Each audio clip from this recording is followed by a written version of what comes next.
Pai, do Filho e do Espírito Santo. Amém. Louvado seja nosso Senhor Jesus Cristo, para sempre seja louvado. Hoje vamos juntos estudar a teologia de Joseph Ratzinger, Bento XVI, sobre a Eucaristia, um dia propício para estudarmos sobre a Eucaristia, e vamos nos basear em Sacramentum Caritatis, o sacramento do amor, a exortação apostólica que ele escreveu e lançou em 2007. Vamos nos basear também em alguns textos das homilias dele durante o pontificado de Bento XVI, entre 2006 e 2012. Também um texto dele sobre a liturgia, o espírito da liturgia, um texto de Joseph Ratzinger, e também algumas coisas que alguns estudiosos falam sobre o método dele. Estamos gravando esse vídeo em tempos de confinamento e hoje, Quinta-feira Santa. Portanto, vamos dar ênfase a esse aspecto da Eucaristia neste dia, que é tão importante em tudo que a Igreja vive e na vida de cada um de nós. Poderíamos colocar tudo numa frase resumo, que seria o seguinte: pelo mistério eucarístico, nossa vida, libertada da escravidão, se transforma em uma amorosa adoração a Deus. Por isso o tema desse estudo pode ser o sacramento do amor, libertação, transformação e adoração. Ok? Dentro dessa frase, portanto, estão essas três palavras que nós vamos tentar estudar utilizando essa teologia de Bento XVI. O sacramento do amor, libertação, transformação e adoração. Vamos lá. Libertação. Hoje é um dia de libertação. Hoje é um dia em que Jesus celebra a Eucaristia, ele funda, ele institui a Eucaristia. Instituindo a Eucaristia, que é o centro da vida cristã e o cume da vida cristã, ele também institui outros sacramentos. Institui o sacerdócio. Nesse dia também acontece a missa do Crisma, a bênção e a distribuição dos santos óleos que vão ser usados em outros sacramentos. Tem o próprio sentido do lava-pés, do mandamento do amor, amai-vos uns aos outros. Então é um dia muito denso. E toda essa densidade está contida e concentrada na Eucaristia. Por isso, o sacramento do amor. Por que a Eucaristia é a nossa libertação? Por quê? Primeiro, antes de tudo, o mistério eucarístico coincide com o mistério pascal. É isso que Jesus realiza hoje. Ele antecipa, que é uma categoria teológica, a antecipação. Jesus antecipa no sacramento que ele institui aquilo que ele vai viver na cruz e na ressurreição. Já acontece realmente a sua oferta, a sua doação e a nossa salvação, a nossa redenção, a nossa libertação. Nós vivemos uma nova Páscoa. Uma Páscoa como nunca vivemos antes. Vivemos uma nova libertação da escravidão para a vida nova. Vamos ler então Sacramentum Caritatis, parágrafo 9. O tema é a nova e eterna aliança no sangue do Cordeiro. A missão que trouxe Jesus até nós atinge o seu cumprimento no mistério pascal, que é o mistério eucarístico. Do alto da cruz, donde atrai todos a si, antes de entregar o Espírito, Jesus diz: tudo está consumado. No mistério da sua obediência até a morte e morte de cruz, cumpriu-se a nova e eterna aliança. Na sua carne crucificada, a liberdade de Deus e a liberdade do homem juntaram-se definitivamente num pacto indissolúvel, válido para sempre. Também o pecado do homem ficou expiado, uma vez por todas, pelo Filho de Deus. Como já tive a ocasião de afirmar, e aqui ele vai citar Deus Caritas Est, a sua primeira encíclica, na sua morte de cruz, cumpre-se aquele virar-se de Deus contra si mesmo, com o qual ele se entrega para levantar o homem e salvá-lo. O amor na sua forma mais radical. Portanto, a Eucaristia é o amor na sua forma mais radical. No mistério pascal, realizou-se verdadeiramente a nossa libertação do mal e da morte. Vamos já voltar nesse extrato aqui. Na instituição da Eucaristia, o próprio Jesus falara da nova e eterna aliança, estipulada no seu sangue derramado. Esta finalidade última da sua missão era bem evidente já no início da sua vida pública, quando, de fato, João, nas margens do Rio Jordão, ele vê Jesus vir até ele e exclama: Eis o Cordeiro de Deus que tira o pecado do mundo. É significativo que essa mesma expressão apareça sempre que celebramos a Santa Missa, no convite do sacerdote para nos abeirarmos do altar. Felizes os convidados para a ceia do Senhor, eis o Cordeiro de Deus que tira o pecado do mundo.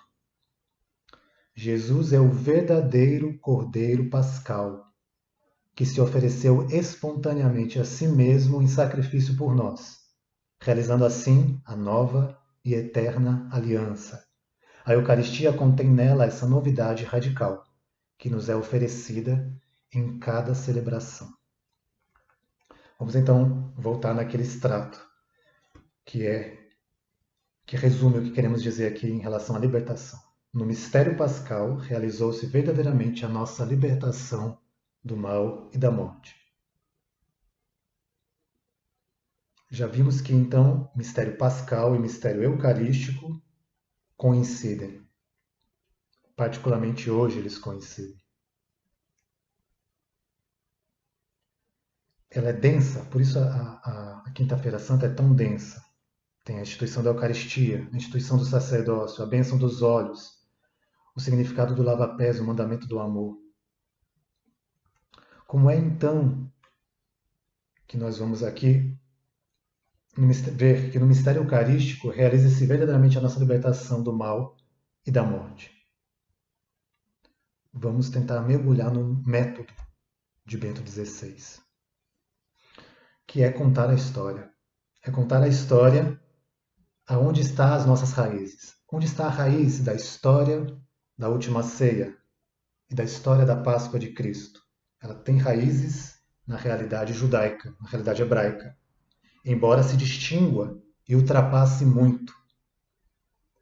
Assim como a história judaica tem raízes profundas na humanidade, tem raízes profundas no desejo humano que se manifesta em todas as religiões e filosofias do mundo, que é o desejo de encontrar a Deus, o desejo de oferecer algo a Deus, o desejo de restabelecer a ligação com Deus, porque todos os homens do mundo sentem o peso do pecado sobre as costas, sentem uma saudade de algo original, de uma pureza, de uma união, de uma comunhão com Deus original que foi perdida. Todo mundo sente essa tensão por causa da queda. O ser humano é decaído. Todos os seres humanos, em todas as civilizações, sempre existe alguma forma de culto, de busca de Deus, de oferecer sacrifícios a Deus. Portanto, também a religião judaica tem raízes fincadas nessa humanidade que busca oferecer sacrifícios. E, portanto, no entanto, é muito distinta, é muito única, porque o sacrifício judaico, primeiro, ele é o sacrifício para o Deus único, o Deus verdadeiro, o Deus que se revela, que se revelou a Abraão, a Moisés, aos profetas, o Deus que deu a lei, enfim, é o Deus único. Não é um politeísmo, é o Deus único e é um Deus que ama o homem, que faz uma aliança e que quer ser amado pelo homem, porque esse é o bem do homem, amar a Deus e adorar ao Deus verdadeiro. Pois bem, Ao mesmo tempo que a religião judaica tem raízes na humanidade, mas se distingue, também o cristianismo tem raízes na religião judaica, mas se distingue, ultrapassa. Ele contém algo que Bento XVI vai dizer, e muitas vezes, uma novidade radical, uma novidade absoluta.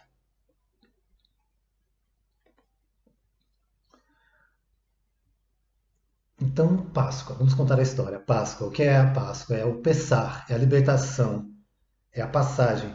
É a passagem que significa libertação da terra da escravidão para a terra prometida, passando pelo Mar Vermelho, passando por um milagre, o milagre do Mar Vermelho, das águas que se abrem. Essa cena épica do povo atravessando o mar a pé enxuto e os inimigos, quando vão atravessar, morrem, são afundados pelas grandes águas. Mas antes disso acontece o quê? Pela revelação a Moisés, eles sabem que o anjo exterminador vai passar levando todos os primogênitos de cada casa no Egito. Inclusive vai levar o primogênito do faraó. Mas as casas que forem marcadas com o sangue de um cordeiro imolado, naquele dia de preparação para a fuga da libertação, com esse sangue do cordeiro, a casa marcada com esse sangue do cordeiro, será poupado o primogênito daquela casa. Mas não só aqui nós vemos o primogênito ser poupado e o sacrifício de um cordeiro. Isso está mais antigo ainda nas raízes desse povo. Aonde é que está? Abraão e Isaac. Abraão vai sacrificar o seu filho Isaac, o seu primogênito, que Deus mesmo lhe deu. Mas no momento do sacrifício, Deus intervém, através de um anjo, que oferece a Abraão a oportunidade, a graça, de não sacrificar o seu filho. Seu filho é poupado, o seu primogênito é poupado. Deus oferece o cordeiro. É Deus que oferece o cordeiro. É Deus que dá a chance do cordeiro ser um substituto, do cordeiro ser uma representação daquele sacrifício que ele iria fazer. Assim não morre o primogênito de Abraão. Assim não morrem os primogênitos dos israelitas que fogem do Egito. Eles são poupados. Então eles vão viver essa passagem. E por isso uma marca desse povo, toda vez que no início da primavera eles vão recordar estes grandes marcos fundadores da sua história, vai acontecer o sacrifício do Cordeiro, que é um sacrifício expiatório, que é um sacrifício memorial, mas que é também uma profecia, é uma esperança, é um desejo de que isso se cumpra verdadeiramente. Porque existe a tensão, como Bento XVI vai dizer, existe essa tensão contínua no sacrifício de Israel, de que aquilo é imperfeito, de que aquilo é insuficiente, de que se espera uma redenção definitiva, uma reconciliação definitiva da ligação com Deus, uma comunhão definitiva com Deus, que nenhum homem é capaz de fazer, que nenhum cordeiro é capaz de realizar com a sua morte, com sua oferta.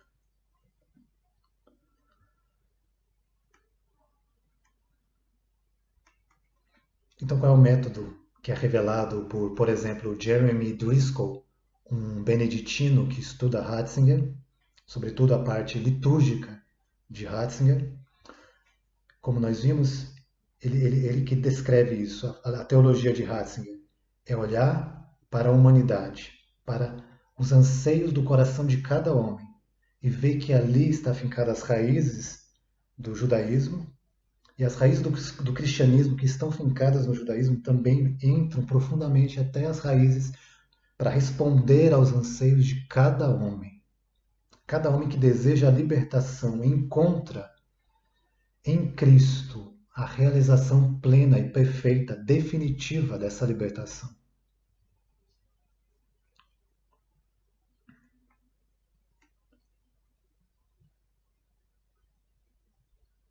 Como é que ele faz então essa reflexão? Vamos ver, vamos novamente, reconhecer aqui o sacrifício de Abraão em Gênesis e o sacrifício do Cordeiro em Êxodo são representativos. Eles estão representando, de alguma forma, a pessoa diante de Deus. Quando Abraão estava para sacrificar Isaac, seu primogênito, Deus intervém. E lhe oferece a possibilidade de sacrificar o cordeiro. Assim, o sacrifício representativo é um mandamento de Deus. É Deus quem dá. É Deus quem pede. O sacrifício no templo foi sempre acompanhado pelo vivo sentido da sua insuficiência, diz Ratzinger. Assim, a própria insuficiência do sacrifício de Israel, que pode representar também a insuficiência dos sacrifícios de todas as religiões, torna-se preparação providencial, torna-se um pré-anúncio providencial do único verdadeiro sacrifício que iria se realizar na morte e ressurreição de Jesus. Especificamente no Evangelho de São João, cuja datação da paixão Ratzinger prefere em relação à datação dos sinóticos, é isso que Ratzinger, Bento XVI, ele fala em Jesus de Nazaré, da datação da paixão do Senhor e da última ceia também. Ele diz que João coloca a morte de Jesus, a morte, o momento em que ele está morrendo na cruz, coincide com o momento em que no templo os cordeiros são imolados. E Ratzinger concorda com essa datação de João. Diz que ela é a mais precisa. Jesus morre na cruz na mesma hora em que no templo se imolavam os cordeiros da Páscoa, que era preparada naquele dia. Deus Pai, que poupou o primogênito de Abraão e os primogênitos dos hebreus, ele não poupa o próprio filho. Então, tudo aquilo do passado era uma promessa, era uma profecia, era um pré-anúncio daquilo que Deus mesmo já planejava fazer na plenitude dos tempos. E realizou. O Filho de Deus a realizou. Então, aquela libertação política e geográfica de sair de um lugar e ir para outro era o pré-anúncio de uma verdadeira libertação. Uma libertação lutada, combatida por séculos dentro do povo de Israel. A tentativa de se libertar do pecado. A cada ano, no Yom Kippur, se oferecia o sacrifício dos cordeiros para libertar o povo dos pecados. Era um sacrifício representativo, um memorial, mas era também uma esperança de que aquilo um dia se concretizasse definitivamente. E isso aconteceu naquela Páscoa, naquele 14 de Nissan daquele ano. A sombra da antiga aliança dá espaço para a luz da nova aliança. E então acontece a verdadeira libertação. Bento XVI, para terminar, vamos citar aqui algo que ele conta, algo que ele coloca na homilia dele, da missa em Cena Domini, de 2007, citando São João Crisóstomo. São João Crisóstomo que diz assim: O que estás a dizer, Moisés? O sangue de um cordeiro purifica os homens? Salva-nos da morte? Como pode o sangue de um animal purificar os homens? Salvar os homens? Ter o poder contra a morte? Com efeito, continua São João Crisóstomo, o cordeiro podia constituir somente um gesto simbólico e, portanto, a expressão da expectativa e da esperança em alguém que podia realizar aquilo de que o sacrifício de um animal não era capaz. Jesus celebrou a Páscoa sem cordeiro, aqui já é Bento XVI. Jesus celebrou a Páscoa sem cordeiro e sem templo. E todavia não sem cordeiro e não sem templo. Porque ele realizou, porque ele é o verdadeiro cordeiro e ele é o verdadeiro templo, aonde Deus realmente é adorado. Ele é o templo que, depois de derrubado, ele o reergue no terceiro dia. Ele é o cordeiro que, imolado, vai ressurgir ressuscitado. Aqui podemos voltar então ao texto de Sacramento do Amor 9. Jesus é o verdadeiro cordeiro pascal, que se ofereceu espontaneamente a si mesmo em sacrifício por nós, realizando assim a nova e eterna aliança. A Eucaristia contém nela essa novidade radical, que nos é oferecida em cada celebração. Continuamos o link com o parágrafo 10 de Sacramento do Amor. Deste modo, a nossa reflexão foi deter-se na instituição da Eucaristia durante a última ceia. O fato teve lugar no âmbito de uma ceia ritual, que constituía o memorial do acontecimento fundador do povo de Israel, a libertação da escravidão do Egito. Essa ceia ritual, associada com a imolação dos cordeiros, era a memória do passado, mas ao mesmo tempo também memória profética, ou seja, anúncio de uma libertação futura. De fato, o povo experimentara que aquela libertação não tinha sido definitiva, pois a sua história ainda estava demasiadamente marcada pela escravidão e pelo pecado.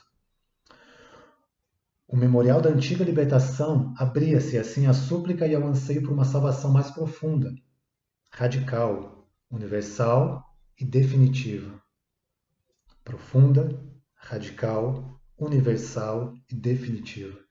É nesse contexto que Jesus introduz a novidade do seu dom. Na oração de louvor, no Beracá, ele dá graças ao Pai não só pelos grandes acontecimentos da história do passado, mas também pela sua própria exaltação, a sua exaltação na cruz, na sua hora. Ao instituir o sacramento da Eucaristia, Jesus antecipa e implica o sacrifício da cruz e a vitória da ressurreição. Ao mesmo tempo, revela-se como verdadeiro Cordeiro imolado, previsto no desígnio do Pai desde a fundação do mundo, como se lê na primeira carta de Pedro. Ao colocar o dom de si mesmo nesse contexto, Jesus manifesta o sentido salvífico da sua morte e ressurreição. Mistério este que se torna uma realidade renovadora da história e do mundo inteiro. Com efeito, a instituição da Eucaristia mostra como aquela morte, de per si violenta e absurda, se tenha tornado em Jesus ato supremo de amor e libertação definitiva da humanidade do mal. Coloquemos aqui a nossa atenção nessa antepenúltima frase. Ao colocar o dom de si mesmo nesse contexto, Jesus manifesta o sentido salvífico da sua morte e ressurreição. Mistério este que se torna uma realidade renovadora da história e do mundo inteiro. Aqui, essa realidade renovadora podemos dizer também uma realidade transformadora. Então, entramos no termo transformação. Essa realidade transformadora de toda a realidade. Jesus na cruz, e portanto na Eucaristia, ele transforma a si mesmo, transforma o homem, transforma o cosmos, transforma a história inteiramente. Coloquemos aqui então a nossa atenção em algo que Bento XVI vai dizer numa das suas homilias na Ceia do Senhor. Que o termo passagem, Páscoa, ele significa também transformação. Nós já vimos que significa libertação, mas ele significa também, sobretudo, intimamente, mais profundamente, uma transformação. Que transformação é essa? A transformação do seu próprio ser, como diz Bento XVI, passando pela morte na cruz, em uma, abre aspas, uma nova maneira de ser, na qual ele agora está sempre com o Pai e contemporaneamente com os homens. E daí derivam todas as transformações na nossa vida. Bento XVI cita esse versículo solene de João 13, Evangelho de Nosso Senhor Jesus Cristo, segundo João, capítulo 13, versículo 1. Antes da festa da Páscoa, sabendo Jesus que chegara a sua hora de passar deste mundo para o Pai, ele que amara os seus que estavam no mundo, levou até ao extremo o seu amor por nós.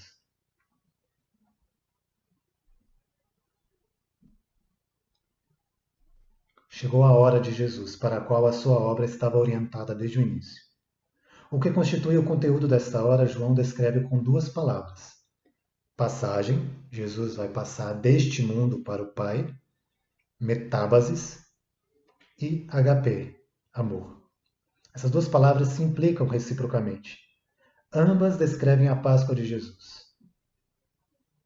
Essa elevação, essa passagem pela cruz, ele que passou pela cruz, pela metábasis da cruz, ele passa para a glória de Deus. Esse passar para o Pai não é, como diz Bento XVI, um simples partir, uma simples despedida, um simples passar desse mundo, depois de ter visitado esse mundo, passar para o Pai. Não. Ele é uma profunda transformação. Essa transformação onde ele leva consigo a nossa carne. Ele leva consigo a sua humanidade. e a nossa humanidade. Ele leva o ser humano para dentro da Santíssima Trindade. Na cruz, ao entregar-se a si mesmo, ele é como que fundido, ele é derretido, nas palavras de Bento XVI, e transformado numa nova maneira de ser, na qual ele agora está sempre com o Pai e contemporaneamente com os homens. A ligação está completamente refeita. A liberdade de Deus e a liberdade humana, que estiveram separadas por causa do pecado, agora estão refeitas, porque Jesus é o verdadeiro Deus e verdadeiro homem. E na sua liberdade, no sacrifício da sua liberdade, ao ser fundido, ao ser esmagado pela cruz, ele se transforma no novo ser, indo para a glória do Pai. Ele leva a cada um de nós, ele leva toda a humanidade para dentro de Deus. Ele transforma a cruz, o ato de morte, num ato de doação, de amor até o fim. Ele transforma a dor em amor. Como nós vemos, ele transforma a morte, a cruz, que é um absurdo, em doação. Ele transforma a dor em amor. Ele transforma o homem em alguém que é partícipe da glória de Deus. O homem que estava privado da glória de Deus, agora vai participar da glória de Deus. Essa transformação. Bento XVI usa verbos muito fortes para falar dessa transformação. Jesus entra na glória do Pai com o corpo humano. O nosso DNA humano está dentro de Deus. Com verbos fortes, quase físico-químicos, Bento XVI nos oferece imagens elegantes de transformação e muito fortes. Em diversas passagens ele vai dizer: nós somos arrebatados para dentro da força do seu amor. O nosso hoje entra em contato com o seu hoje. A Eucaristia arrasta-nos no ato oblativo de Jesus. Nós ficamos envolvidos na dinâmica da sua doação. Ele arrasta-nos para dentro de si. E agora, antecipando já a leitura do parágrafo 11 do Sacramento do Amor. A conversão substancial do pão e do vinho no seu corpo e no seu sangue insere dentro da criação o princípio de uma mudança, de uma transformação radical, como uma espécie de fissão nuclear, para utilizar uma imagem hoje bem conhecida de todos nós, verificada no mais íntimo do ser. Ele usa essa imagem, então, da fissão nuclear, dessa explosão pequeníssima, mas no profundo do ser. É quando um átomo ele se quebra, mas ele, por menor que seja, essa fissão nuclear ela vai realizar uma grande explosão, porque vai realizar uma reação em cadeia. Um átomo atinge o outro e cada átomo atingido atinge a outros. E isso provoca uma grande explosão. A explosão do amor de Deus a partir da cruz. Essa fissão nuclear, que também é eucarística, transforma uma mudança em todo o cosmos, que começa no homem, começa em cada um de nós.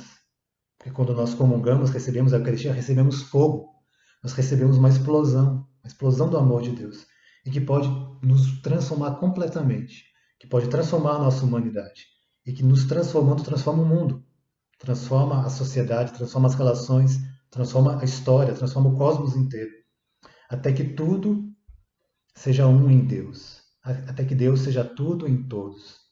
Essa transfiguração do mundo em Deus.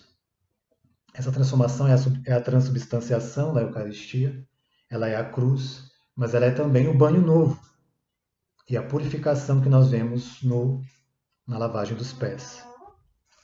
É uma outra transformação visível que Jesus vai realizando no lava-pés, um gesto concreto que evidencia aquilo que Paulo descreve no hino cristológico aos Filipenses. Jesus depõe as suas vestes, Jesus assume a condição humana e, assumindo a condição humana, assume a condição de escravo para nos libertar. Aqui Jesus se abaixa no lava-pés. Jesus se abaixa se fazendo o nosso escravo. Ele se faz escravo do homem em cada sacramento, porque em cada sacramento Deus está oferecendo a si mesmo. Ele está lavando os nossos pés. No batismo, ele nos purifica do pecado original e de todo o pecado. Na confissão sacramental, ele nos purifica, ele lava os nossos pés para podermos começar de novo a ceia com o Senhor. Em cada sacramento existe uma real transformação daquilo que é oferecido. O homem comum tirado do povo, escolhido por Deus, ele é transformado em um outro Cristo para agir em persona Christi, é o sacerdócio. A indissolubilidade do matrimônio. Um homem e a mulher, eles se unem de forma indissolúvel. Isso realmente acontece no sacramento que Deus dá. O sacramento do matrimônio. Em cada sacramento existe uma real transformação. Existe uma real mudança radical. E aqui no Lava-Pés, Jesus dá o sacramentum e o exemplum. O sacramento e o exemplo. Ou seja, esse mistério de Cristo que nos insere na sua mentalidade, na sua metanoia, na sua forma de ser, na sua humildade, na sua pequenez. Ele depõe as suas vestes majestosas de rei e coloca sobre nós. Assim, as vestes do batismo são as novas vestes da vida nova que nós recebemos. As vestes do sacerdote, as vestes com que ele, os paramentos litúrgicos com que ele se veste são as vestes de Cristo. Ali o sumo sacerdote está realmente agindo no altar. E essas vestes novas, que como vai dizendo São Paulo, essa veste nova que vai transformando o nosso ser também, a nossa vida interior, a nossa vida moral, a aquisição das virtudes, que são também o amor por Deus e pelo próximo, que são as virtudes teologais, a fé, a esperança e a caridade. Essa luta contra o homem velho, contra as vestes velhas do passado, o revestir-se de Cristo, revestir-vos de Cristo, depondo o homem velho. Deus já nos dá nesse sacramento que nunca é renovado, o batismo, porque ele é único. Ele nos dá essas vestes com a qual nós vamos nos apresentar no banquete final, no banquete nupcial do Cordeiro. Mas existe também aquela veste da transformação que nós vivemos na nossa vida e que Jesus nos chama através do mandamento do amor. Vos dou um novo mandamento: amai-vos como eu vos amei. Essa transformação do homem, porque nós católicos cremos na real transformação do homem, cremos que a graça ela vem sobre o homem não como uma neve que encobre o estrume e que não permite mais a Deus de ver os nossos pecados, algo muito presente na teologia protestante. Mas a graça de Deus ela realmente penetra no ser humano e vai o transformando. Ela vai transformando. Nós vamos nos tornando cada vez mais parecidos com Deus. Esse é a nossa esperança e é o nosso trabalho também no mundo. Ele nos deu o sacramento e o exemplo. Fazer isto em memória de mim e fazer isto, lavai os pés uns dos outros.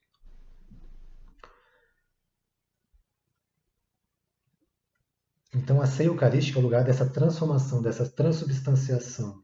E essa transformação também nossa, que nós podemos, esse banho novo que nós podemos ver no lava-pés. E que nós podemos então colocar aqui numa imagem que Bento XVI conta, numa homilia na Missa do Senhor, na Missa da Ceia do Senhor em Cena Domini, se não me engano de 2008, ou na Missa do Crisma, na verdade, na Missa do Crisma, em que ele conta uma história de Tolstói, para trazer essa imagem, que é uma imagem que pode também nos ajudar a fixar esse conceito de transformação.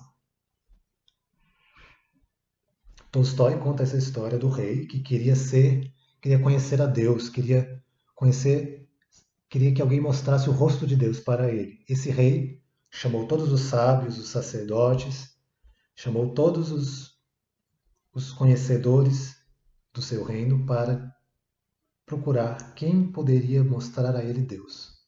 Ele não ficou satisfeito com nenhuma das respostas. Nenhuma resposta satisfez o rei. E então um pastor, muito simples, vestido muito simplesmente, com trajes, com trapos, ele se ofereceu para dar essa resposta ao rei. E o rei aceitou.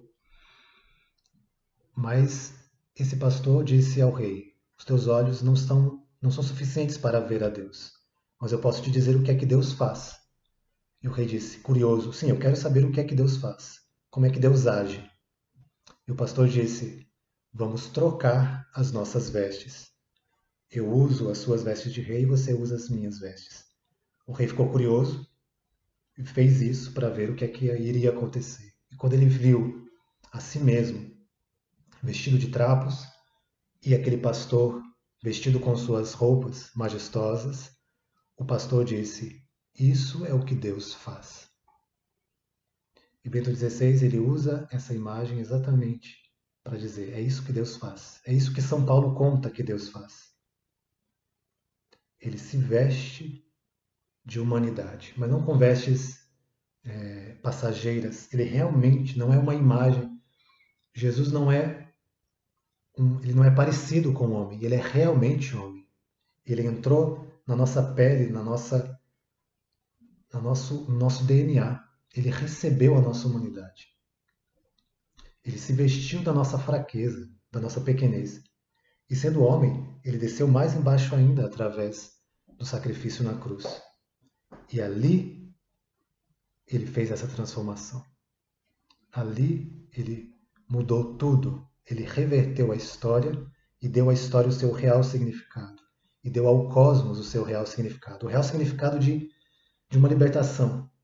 De sair de uma terra, que é o passado, que é o pecado, que é o homem querer ser Deus sem Deus, para ele, se tornando homem, fazer com que o homem seja Deus, seja deificado, seja santificado, seja um filho adotivo do Pai, através do seu ato salvífico, através da filiação dele que ele nos oferece.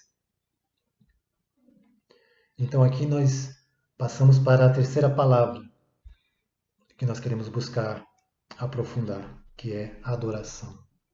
Qual o objetivo de sairmos de uma terra, de sermos transformados? Qual é o nosso futuro, então? É isso que está demonstrado também na liturgia.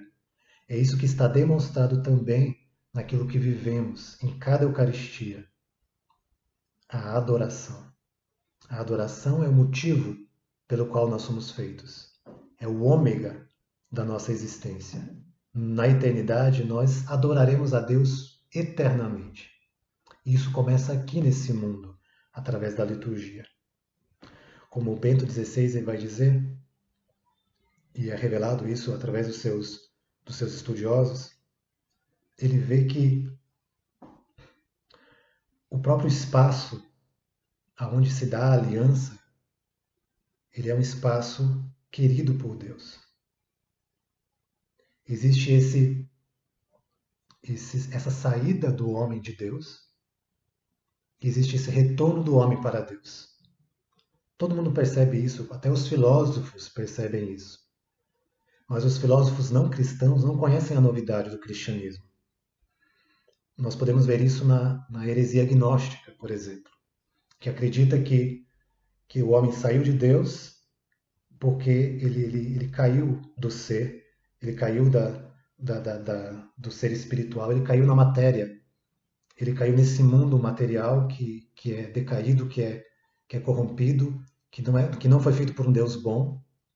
Existe o Deus do Espírito e existe o Deus da matéria. E, portanto, nós aqui tentamos, através do conhecimento, elevar o nosso pensamento a Deus, nos unir a Deus. Enfim, a tese gnóstica, ela rejeita completamente o corpo, rejeita completamente o mundo.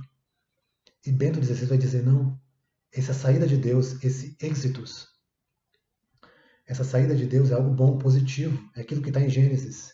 Deus viu que todas as coisas eram boas. Para que Deus criou esse cosmos? Ele criou para aqui realizar uma aliança. É um lugar de aliança, é um lugar de união. É um lugar onde ele queria realizar uma comunhão conosco. Ele é como alguém que prepara o berço para o bebê. Ele é como alguém que prepara uma casa para habitar com a sua família, para viver um amor esponsal dentro de uma casa. Isso é o cosmos. E, portanto, existe um réditus, um retorno para Deus. E esse retorno para Deus, ele tomou uma forma muito específica através da redenção, porque não existia outra forma de voltar para Deus a não ser Deus mesmo descendo e elevando o homem. Esse réditus, esse retorno para Deus, ele se dá na Eucaristia, se dá no mistério pascal e eucarístico. Bento XVI vai dizer no 11, Sacramentum Caritatis 11, rapidamente. Como vimos, Jesus insere a sua novidade radical no âmbito da antiga ceia sacrificial hebraica. Uma tal ceia, nós cristãos já não temos necessidade de a repetir. Como justamente dizem os padres, figura transit in veritatem.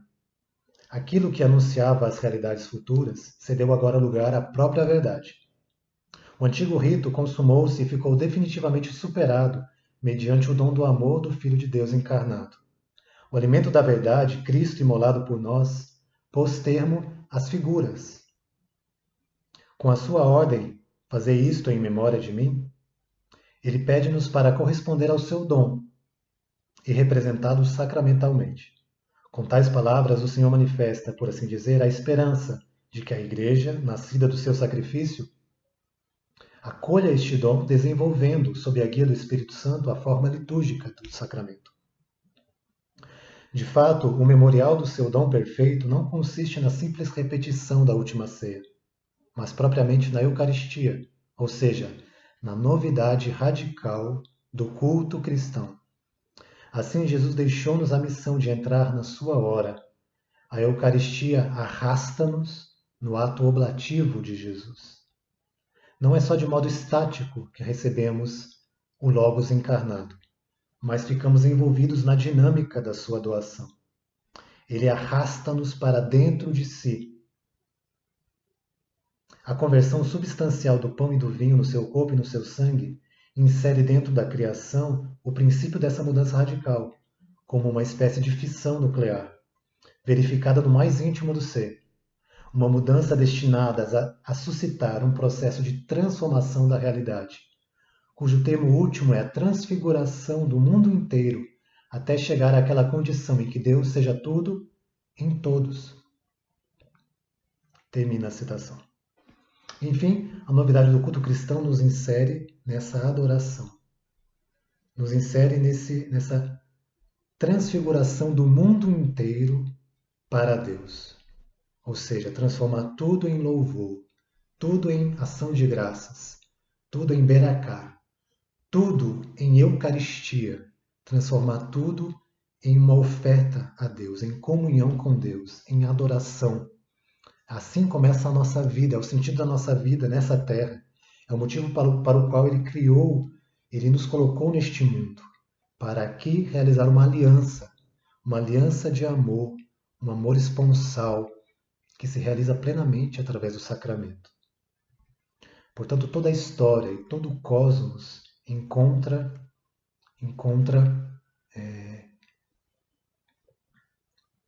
na concentração da Eucaristia a sua realização. A Eucaristia nos faz retornar para Deus. É aquela elevação de Jesus durante a consagração. Com Ele, tudo se eleva. Com a elevação de Cristo, tudo se eleva ao Pai. Tudo adora a Deus. Tudo deixa de estar apegado a este mundo, a essa terra, e tudo se torna uma oferta agradável a Deus. As religiões em geral, elas acreditam, elas trabalham muito, elas dão muita ênfase ao cosmos. Né? Adoração disso, daquilo, adoração do sol, adoração da lua, a astrologia. Todas as religiões elas dão uma ênfase no cosmos. E é verdade que também a religião judaica e cristã, elas dão mais ênfase à história. Elas dão mais ênfase porque o Deus que se revela na história, o Deus que se revela a Moisés não é o Deus que está na chuva, no trovão ou no mar. Ele está em tudo, ele está no cosmos, mas ele não é um Deus de algo específico no cosmos. Ele está fora do cosmos. Foi ele que criou o cosmos. Ele é o Deus que está na história. O eu sou, o eu estou, o eu estarei convosco. Lá onde vocês estiverem, eu estarei. Eu estou convosco. Todos os dias, até o fim dos tempos de Jesus. O Deus conosco, o Emanuel que se encarna. O Deus que está na nossa história. O Deus que toma a nossa história, que assume a nossa história, a história de toda a humanidade, não somente a história de Israel, mas ele assume a nossa história, a minha história pessoal, a sua história pessoal, e ele nos tira de todo o êxodo. Ele nos tira através de um êxodo de toda a escravidão. Ele nos faz passar por uma transformação, uma transfiguração do nosso ser, que tende a ser uma transformação de toda a humanidade, de todo o mundo, de todo o criado. Uma transformação, esse retorno para Deus, esse réditos para Deus. Esse voltar do olhar, da voz, do ser, do nosso corpo e da nossa alma, do nosso espírito para Deus, através do culto cristão, da novidade do culto cristão que se dá nesse memorial, nessa atualização do sacrifício de Cristo que é a Eucaristia, a cada dia ou a cada domingo, na Páscoa semanal, que é o domingo. Então, a religião cristã, ela dá ênfase à história, mas ela também abraça o cosmos. Ela abraça o cosmos, que é o lugar onde Deus realiza uma libertação, e ela abraça a história. E cosmos e história, eles voltam todos para Deus na Eucaristia.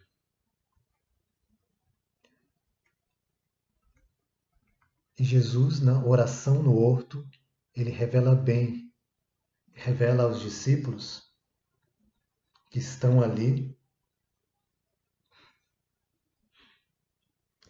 junto com Jesus. Jesus os chamou para perto. Embora eles caiam no adormecimento, eles conseguem ouvir um pouco da oração de Jesus. Eles percebem a posição de Jesus, eles percebem que Jesus está se entregando ao Pai, que Jesus está enfrentando uma grande luta, e percebem que Jesus se volta para o Pai dizendo Abba, dizendo Paizinho, meu Pai, meu Papai. Jesus ensina essa perfeita adoração. Jesus se oferece ao Pai, nos ensina a perfeita adoração, como ele ensinou no Pai Nosso, como ele ensinou aos discípulos a forma de rezar. Ele transforma na sua oração sacerdotal a própria paixão em uma oração, a própria paixão em uma liturgia, em um rito de adoração ao Pai, de adoração a Deus. E ele nos eleva na sua oração. Na oração sacerdotal de Jesus, ele fala de cada um de nós. Ele fala o meu nome, ele fala o teu nome, ele fala o nome da sua esposa, da igreja. E ali ele pede a unidade, ele pede o amor, ele pede que nós sejamos um como ele é um com o Pai. Ele diz, Abba, Pai, seja feita a tua vontade. Se realize plenamente agora na paixão a tua santa vontade. E assim, Jesus, a oração de Jesus não é apenas com palavras, mas é com todo o seu ser, é com cada gota do seu sangue que vai ser derramado. É com a sua oferta na cruz, é com essa fissão nuclear, é com a criação de uma nova realidade, porque ele vai ser esmagado na cruz. Isso vai transformar a cada um de nós em filhos de Deus na ressurreição.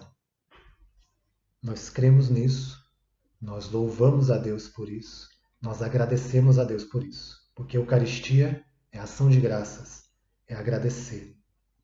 Louvemos ao Senhor por entrarmos neste tríduo pascal, louvemos ao Senhor por entrar nesse movimento de libertação, de transformação e de adoração, de tudo oferecer a Deus para a glória de Deus Pai.